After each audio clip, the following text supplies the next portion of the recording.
Once there was a large Buddhist monastery where a group of disciples lived and practiced Buddhism under the guidance of their master. However, the atmosphere in the monastery was not healthy. Instead of focusing on their meditation and spiritual growth, the disciples spent a lot of time gossiping about each other. Among these disciples was one who stood out for his excessive talking. He would gossip about others and share stories he heard while collecting food from the nearby houses. He had a habit of boasting about himself, claiming superiority over the others. He would often remind them that he came from a wealthy family and could have lived a comfortable life, but he chose to seek truth.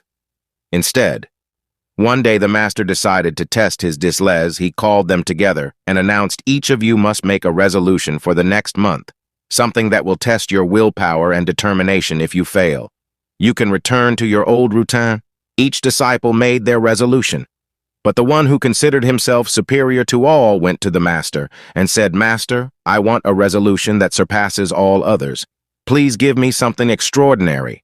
The master smiled and replied, "Can you really take up the resolution given by me?" The disciple said, driven by his pride, "Master, I am capable of doing anything."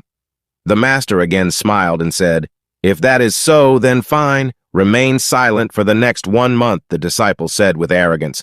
"Master, this is too easy challenge. Give me some tough challenge." But the master insisted and said, "First, prove yourself with this challenge." The disciple beat the master and became silent. He found it much easier to remain silent the following day. The disciple adhered to the resolution and remained silent. Initially, it did not seem too difficult, but as day passed, the burden of silence grew heavier. By the second day, he started feeling uncomfortable, and by the third day, he started to feel uneasy. On the fourth day, his urge to speak intensified, especially as he observed other disciples chatting freely, being naturally talkative. He struggled to maintain silence as days passed. The silence became suffocating and he grew sick of it, unable to bear it any longer. He approached his master and wrote, "Master, I can't stay silent anymore. It is driving me mad. Please let me break my resolution." The master responded in a calm voice, "I did not impose this resolution on you, so I can't ask you to break it. It is your decision. Many of your fellow MEMs have already broken their resolutions. If you can't keep it, you are free to break it. But remember, mastering your resolutions shows control over your mind and leads to awakening." The disciple felt hurt by the master's words and came back to his room. He locked himself inside and started to spend most of his time in solitude. Despite the gossip and chattering around him, he remained silent, surprising everyone in the monastery. After a few days, he approached the master again and wrote, "Master, I am silent from outside, but my mind keeps chattering inside.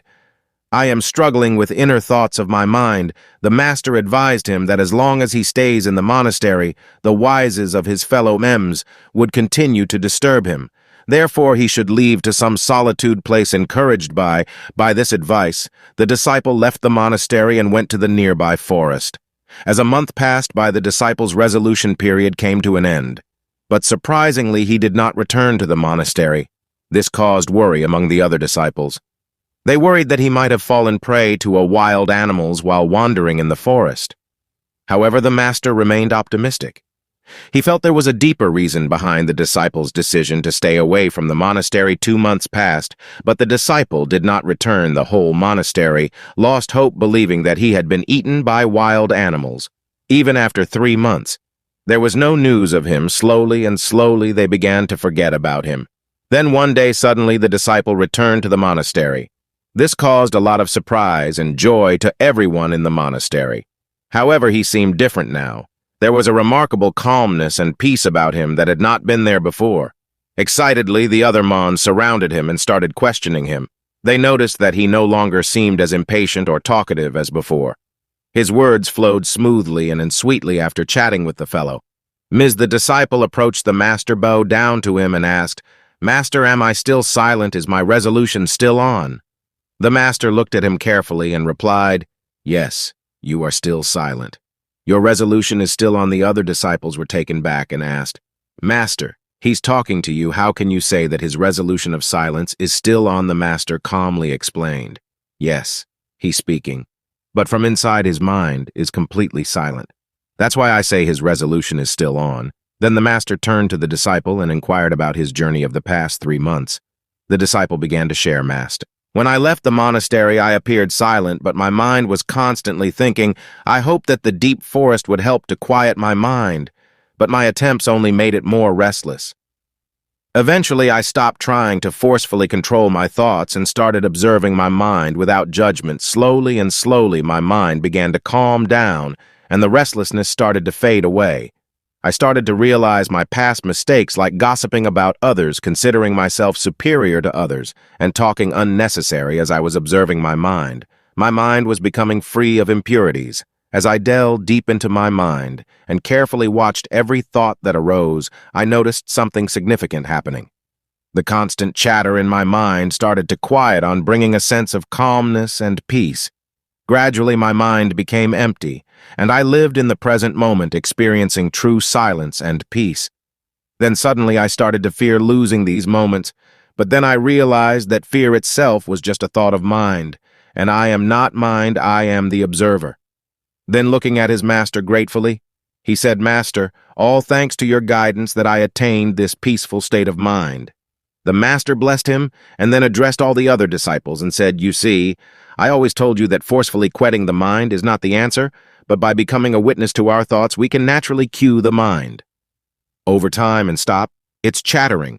If we see in our life, we will find that we all crave peace of mind, but often struggle to achieve it because we don't understand the nature of our own mind.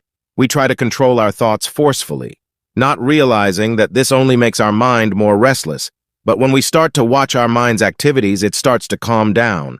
Like if a thief knows that someone is watching him, then he cannot steal. Similarly, when we start to watch our mind, it stops wending here and there and stops shattering. Therefore, instead of trying to control our thoughts, we need to observe them without judgment, like watching a river flow by without getting caught up in each wave. This practice, known as mindfulness, involves simply being aware of our thoughts as they arise and letting them pass, without getting entangled in them. By practicing mindfulness regularly, our minds gradually becomes calmer and less cluttered with thoughts. This allows us to navigate life challenges with greater clarity and creativity. We discover hidden talents within ourselves and find a deeper sense of peace and contentment in the present moment. So if you want to quiet your mind and experience true peace, then take a moment to find a quiet place, close your eyes, and simply observe your thoughts as they come and go with patience and practice.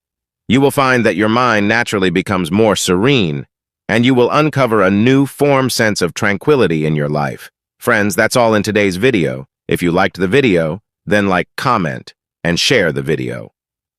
For more such information, please subscribe the channel. Thank you.